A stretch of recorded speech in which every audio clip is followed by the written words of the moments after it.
Prime Minister Imran Khan, welcome to the program. Thank you. So tell me first and foremost, what message do you want to send from here? What do you hope your visit will have accomplished? Look, Christiane, I wouldn't have come to the UNGA because, you know, we have just coming out of a very difficult economic situation. And so my presence is required in Pakistan.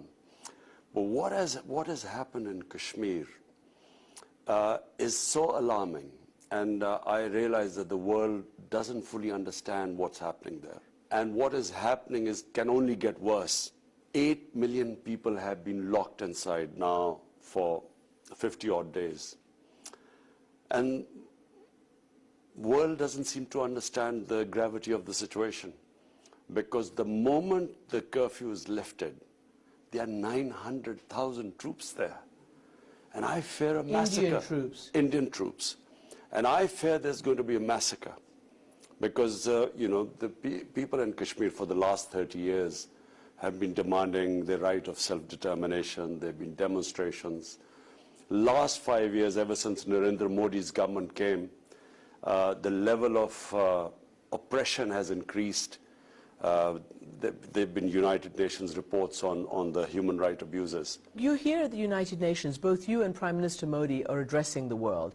There is a UN resolution that governs the fate of Kashmir.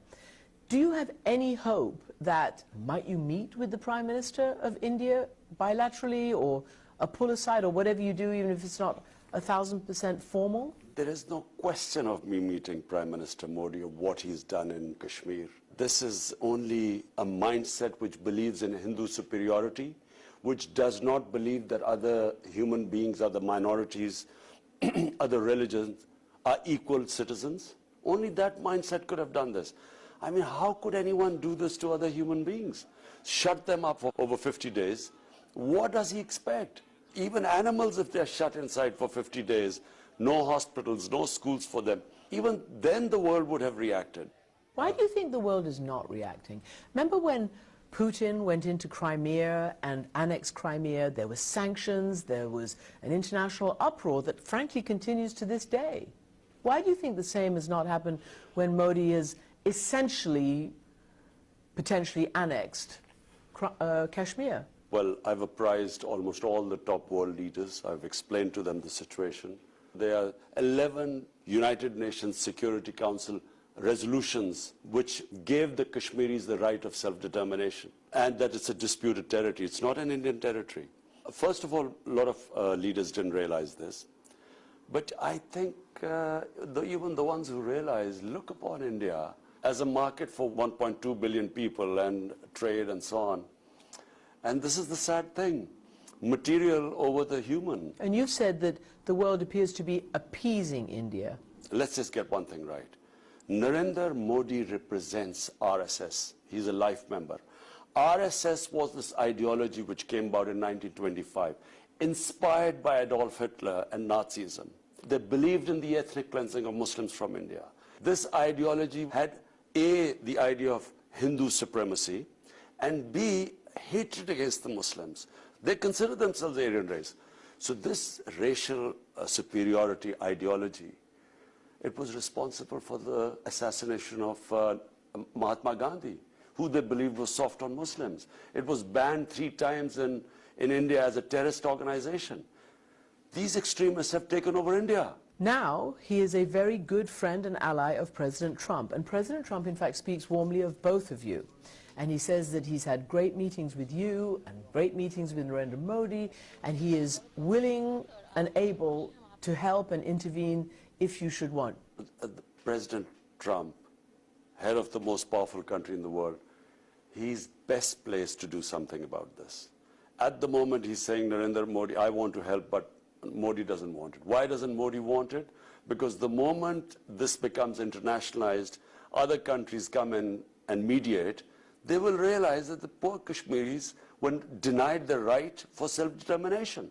And they will know what the human rights abuses are, which are going on in Kashmir.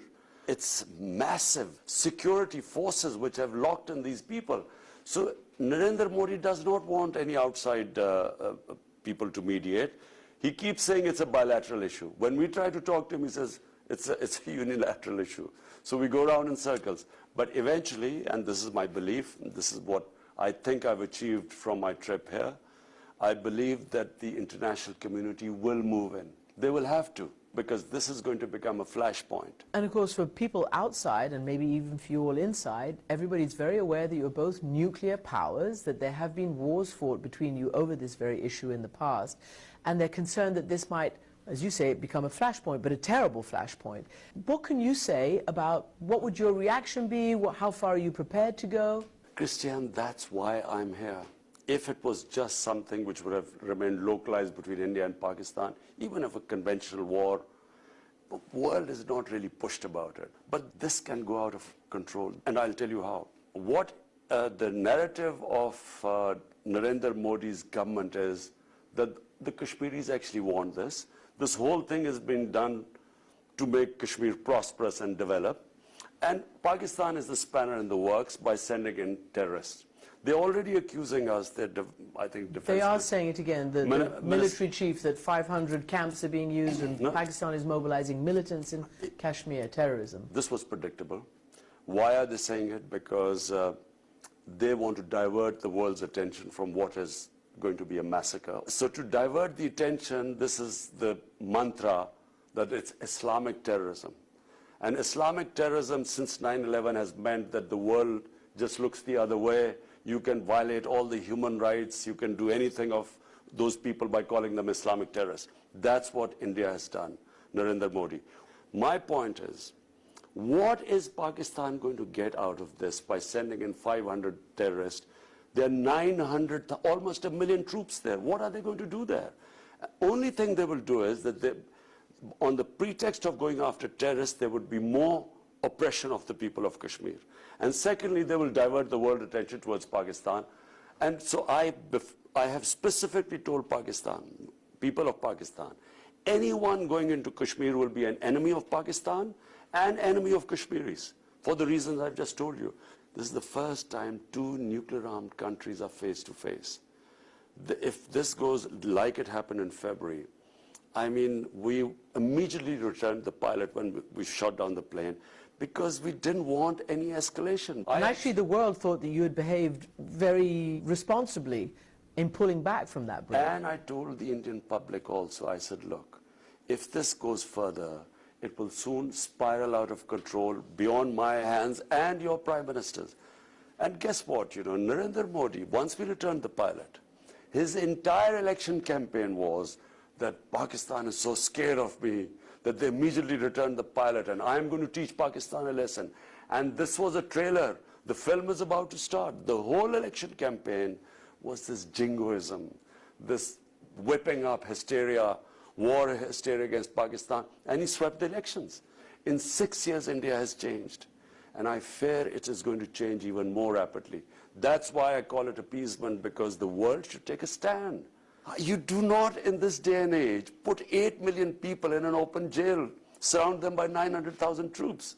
There are also other huge flashpoints going on, even around your neighborhood, and that is the tension now between Iran, the United States, Saudi Arabia, and the countries over there. You met President Trump. I think he asked you to do what you could in mediating maybe with Iran, I don't know. And you met the president of Iran as well. What can you tell us about any behind-the-doors diplomacy, behind-the-scenes movement in that regard? Well, firstly, Christian, it's so important that this conflict does not take place. Because apart from anything else, I mean, we already have Afghanistan on one side, this Indian problem on the other side. Last thing we want is a conflict on the other border in Iran and US and possibly Saudi Arabia, UAE. It'll be a nightmare for us. We are coming out of this very difficult situation where we had a massive current account deficit and we're just getting ourselves right. If the oil prices again shoot up, I mean, not only us, it's going to affect so many countries in the world, probably cause more poverty, and God knows how long it will go, because, so dangerous when people say that, it will only be a short war. To be fair to President Trump, all his instinct is against the war. Yeah. I know there are people pushing him. I feel this will be awful once it starts. So we should do everything to stop it. And I'm trying my best. I spoke to President Rouhani. And let's see how it develops. At the beginning, you were talking about the dire financial straits that Pakistan has been in, that you really should be there because you've got a major economic crisis, which you're trying to fix. You were against an IMF intervention or IMF assistance, and then you accepted it. Why have you decided that going for the IMF is a better course of action? Christian, we inherited the biggest current account deficit in our history. It was such a huge gap that until we fixed our, increased our exports, curtailed our imports, there was a time lag. In that time lag, we had to service our debts. We had to service $10 billion worth of debts which had been accumulated by the previous government. How are we going to do it unless we didn't go to the IMF?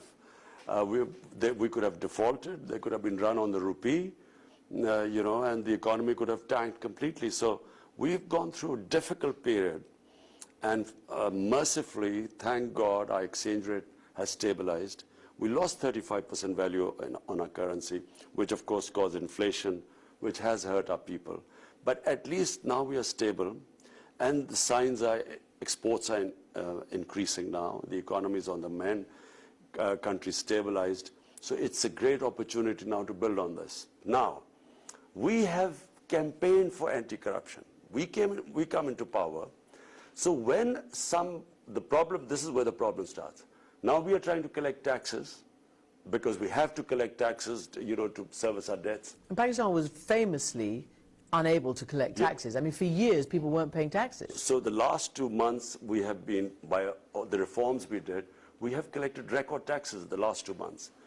Now, the problem is, the reason why people pay taxes, and we feel people will pay more and more taxes, because they trust the government. It's a credible government. I think successive American presidents and successive partners have wished that Pakistan would, realize that its biggest threat was from Afghanistan and an unstable border with Afghanistan. Can you say that Pakistan is no longer in the throes of that kind of militantism that has turned off your international partners for so many years? Well, first of all, Pakistan was not responsible for the US not succeeding in Afghanistan because there were 150,000 NATO troops, the biggest military machine ever.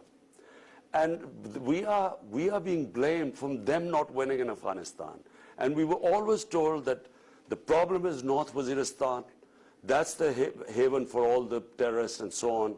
If the problem was North Waziristan, the US should have succeeded in Afghanistan. In fact, the things are even worse now than before. So clearly the problem lay with a history of Afghanistan. They have always stood up against anyone invading their country. I mean, there was history with Soviets, then with British before that. I just felt that the US trying to find a military solution in Afghanistan when there never was one.